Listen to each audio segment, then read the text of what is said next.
दहशतगर्दी जी ख़ात्मे वारी अदालत शेख वक़ास अकरम जा गिरफ़्तारी वारंट जारी करे छॾिया। पीटीआई अॻुवाण उमर अयूब ऐं ज़रताज गुल जा पासपोर्ट ब्लॉक करण जो हुकुम ॾिनो वियो आहे। पीटीआई अॻुवाणनि ख़िलाफ़ 26 नवंबर ते थींदड़ एहतजाजनि सां लाॻापियल केसनि जी ॿुधणी इस्लामाबाद जी दहशतगर्दी जी ख़ात्मे वारी अदालत में थी। केस जी ॿुधणी ख़ात्मे वारी अदालत जे जज ताहिर अब्बास सुपरा कई। ॿुधणीअ दौरान अदालत शेख वक़ास अकरम जा गिरफ़्तारी वारंट जारी कया ऐं पीटीआई अॻुवाणनि उमर अयूब ऐं ज़रताज गुल जा पासपोर्ट ब्लॉक करण जो हुकुम पिणु ॾिनो। अदालत लाॻापियल इख़्तियारनि खे हिदायत कई त ॿिन्ही अॻुवाणनि जा पासपोर्ट ब्लॉक कया वञनि, अदालत में रिपोर्ट जमा कराई वञे।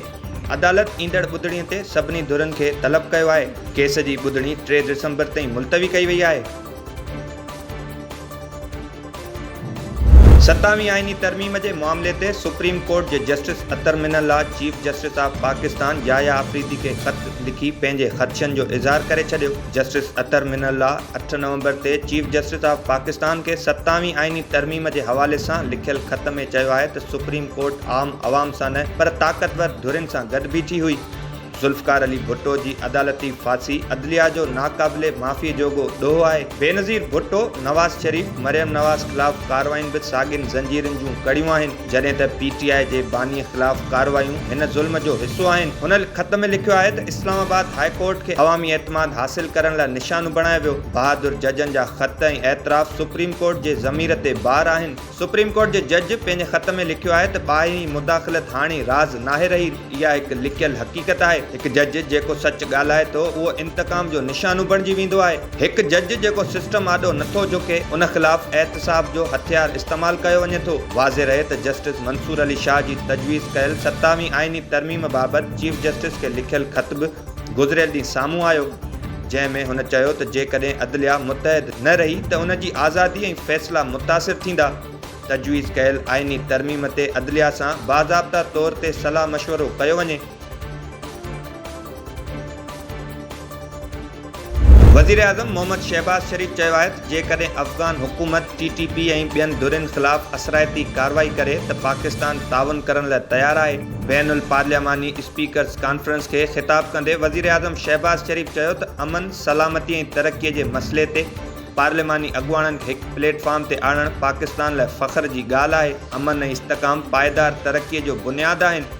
स्पीकर्स, पार्लियामेंट मेंबर्स ऐं शिरकत कंदड़नि खे भलीकार कंदे हुन चयो त पाकिस्तान केतिरा ई भेरा अमन मुख़ालिफ़ सरगर्मियुनि खे मुंहुं ॾिनो आहे। असां हमेशह वतन जे इस्तेहकाम ऐं दिफ़ा में अज़म जो मुज़ाहिरो कयो आहे। असांजी हथियारबंद फ़ौजुनि बहितरीन कारकर्दगीअ सां दुश्मन जे इरादनि खे नाकाम बणायो। जेकॾहिं अफ़गान हुकूमत टीटीपी ऐं ॿियनि धुरियुनि ख़िलाफ़ असराइती कार्रवाई करे थी त पाकिस्तान ताउन करण लाइ तयारु आहे। इंतहा पसंद धुरियूं अफ़गानिस्तान ऐं उन खां ॿाहिरि अमन लाइ ख़तरो आहिनि। पाकिस्तान हमेशह मज़लूम क़ौमुनि जी हिमायत कई आहे।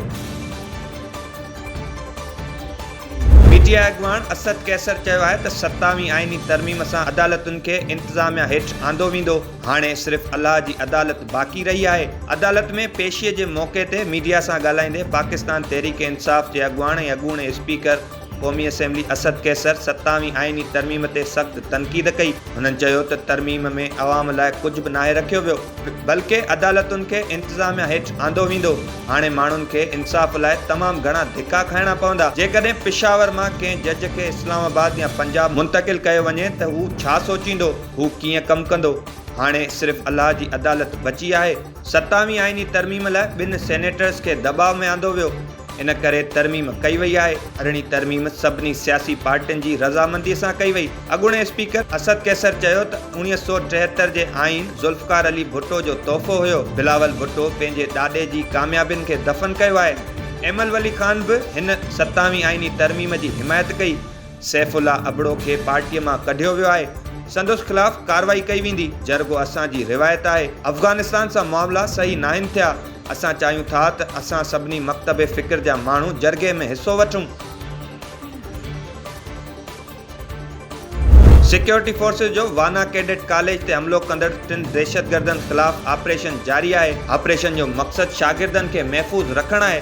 सिक्योरिटी ज़रियनि मूजिबि वाना कैडेट कॉलेज अंदरि 3 दहशतगर्दनि ख़िलाफ़ ऑपरेशन हलंदड़ आहे। इत्तलाह आहे त 3 दहशतगर्द अफ़गानिस्तान खां तालुक़ रखनि था। उन्हनि माण्हुनि खे टेलीफोन ते अफ़गानिस्तान खां मुसलसल हिदायतूं मिली रहियूं आहिनि। दहशतगर्द हिकु इमारत में लिकियल आहिनि। जेका इमारत कैडेट्स जी रिहाइशगाह खां तमामु परे आहे, इमारत जी सफ़ाई वॾी महारत सां कई पई वञे त जीअं कैडेट्स जूं ज़िंदगियूं महफ़ूज़ रहनि ऐं उन्हनि खे को बि जानी नुक़सान न पहुचे। वाज़े रहे त 10 नवंबर ते अफ़गान दहशतगर्द कॉलेज जे मुख्य दरवाज़े ते बारूद सां भरियल गाॾीअ सां टकराइजी विया हुआ। धमाके सां कॉलेज जो मुख्य दरवाज़ो ढही पियो ऐं वेझे इमारतुनि खे नुक़सानु पहुतो। पाकिस्तानी फ़ौज जे सिपाहियुनि फ़ौरी कार्रवाई कई ऐं 2 दहशतगर्दनि खे मौक़े ते मारे छॾियो।